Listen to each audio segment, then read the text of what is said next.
Quem diria que a junção de Futurama com Monty Python e o Cálice Sagrado daria uma coisa tão interessante como essa?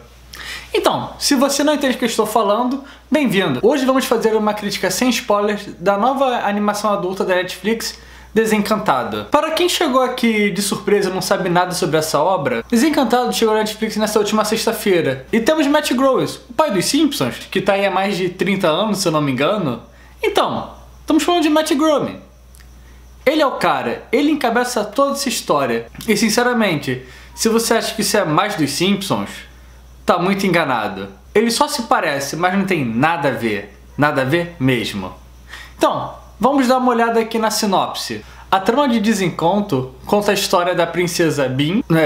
Longe de ser uma princesa bem normal, ela faz tudo o que ela quer e luta muito bem. Do elfo chamado Elfo. Bem, é um elfo, ele se chama Elfo, vida que segue. E do demônio Lucy. De início, os personagens têm bem os seus motivos para estarem nessa história. Nós temos a princesa Bean, que está procurando o auto-reconhecimento do pai. Ou, na verdade, ela está tentando fugir de um casamento. No caso 2, mas vida que segue. Nós temos o Elfo, que vive na terra mais feliz possível, onde tudo é felicidade, e ele não consegue se sentir feliz ali. E ele precisa novos ares. E o demônio Lucy, pequeno demônio Lucy, melhor dizendo, que aparece misteriosamente dentro de uma caixa de presentes e fica junto com a princesa amaldiçoando ela. Melhor personagem, tenho que dizer. Inicialmente, esse trio um pouco desconjuntado, ele tem uma dinâmica bem interessante. Nós temos a princesa Bean, que tem em dúvida algumas decisões, enquanto nós temos o elfo sendo bem e o demônio sendo mal, bem, meio óbvio, tentando ditar pra ela o que ela deveria fazer. E bem, quase sempre isso nunca dá certo. Mas é até bom que essa dinâmica não dura muito tempo. Ela dura os primeiros episódios, porque a história ela decide abordar algo muito mais interessante, que é o desenvolvimento de cada um desses personagens. Inicialmente nós temos a princesa Bean tentando fugir de um casamento e de outro, e acaba querendo e conseguindo ter mais resolução sobre a sua vida. Nós temos um elfo que não estava feliz onde estava e que quer se encontrar como pessoa também. E temos o Lúcio, o demônio, que, bem, ele é um demônio e ele quer fazer coisas malvadas o máximo possível. O que não deixa de ser interessante. E é basicamente essa a sinopse. Ele não tem muito...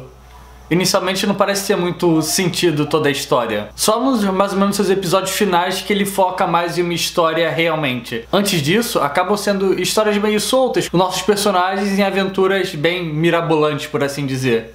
E bem interessantes. Tem um ótimo episódio com João e Maria, que eu acho que deve ter sido o melhor episódio para mim. Pulando essa parte da sinopse, bem, sobre a animação nós não temos muito o que falar.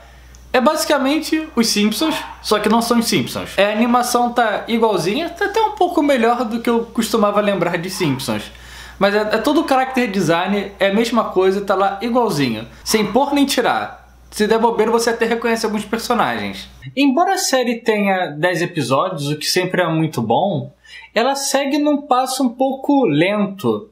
Diferente de Final Space, bem, deixa aqui um link aqui em cima da nossa crítica, que você já no início da temporada, no início de cada episódio, você mostrava que o personagem estava no contratempo chegando à sua morte, faltando poucos minutos. Aqui não. Aqui você tem um seriado bem espaçado, com curtas histórias, 30 minutos em cada um para ser mais específico. Mas nesse cada episódio é focado em pequenas aventuras, o que não é ruim. Só que a história demora um pouco a engrenar. E se você ficar interessado em cada episódio separadamente, vai ser super divertido. Mas ver o escopo completo, você demora muito até isso ocorrer. Só nos últimos episódios que realmente a aventura acontece. A trama se desenvolve. O interessante nessa série é que ela tem grande potencial no mundo que ela criou. O problema é que nessa primeira temporada não é muito apresentado esse potencial.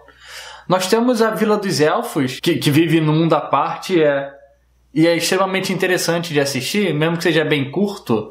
Mas os outros lugares que são visitados, ou os seres que apresentam, eles ficam só na apresentação. Não que seja ruim, mas faltou alguma coisa nesse sentido. Não é como os Simpsons, que cada episódio rebuta o anterior, então não tem muito esse problema. Mas aqui, como acaba sendo uma história fechada, você acaba se interessando pelas histórias que são contadas.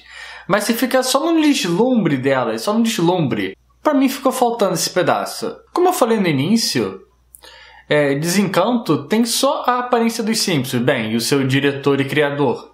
Mas a comédia não é a mesma. Se você vai assistir esse seriado pensando que é um Simpsons medieval, não vai atingir os seus objetivos. Porque a comédia aqui, ela existe, mas ela acaba sendo bem pontual. E ela trabalha mais através do sarcasmo e das situações, é claro. E de certa forma com a quebra de algumas expectativas. E eu não sei se você que já está mais acostumado com o humor dos Simpsons vai pegar dessa mesma forma. Por isso que eu falei que está mais parecido com Monty Python, ainda mais pela temática, é claro, e pelo humor, e com Futurama. Bem, também como eu já falei no início, a animação é a mesma coisa dos Simpsons, talvez até um pouco melhor, e claro, tanto a dublagem em inglês quanto em português são belíssimas, vale tanto a pena assistir tanto em uma língua quanto em outra, sei lá, assista nas duas. Então, finalizando, Desencanto serve muito bem para um entretenimento mais casual. Você não precisa investir muito tempo nele. 10 episódios, super rapidinho. Se você está atrás da comédia no modelo Simpsons, você pode acabar se frustrando. Mas ainda é engraçado de qualquer forma. Eu gostei que ele quebra com alguns paradigmas. É um tipo de comédia que eu curto mais. Os personagens acabam sendo bem cativantes também. A Princesa Bean é um ótimo personagem. Na verdade, tanto a princesa quanto o elfo e a Lucy são ótimos, é um ótimo trio para se assistir. O seriado ele tenta apresentar várias opções para o seu futuro, várias visuais, vários locais, mas acabam não sendo muito bem aproveitados e isso acaba sendo um ponto negativo. Bem, é o tipo de seriado que você pode assistir numa maratona, pode assistir com os episódios espaçados, assistir um a cada dia. É um seriado que permite todos esses tipos de abordagem. Então, gente, sou Alexandre Maquin, aqui do Tempo de Tela. Qualquer coisa, deixa aí nos comentários. Se possível, compartilhe o vídeo. E se inscreve no canal também, custa nada. Então, gente, até a próxima.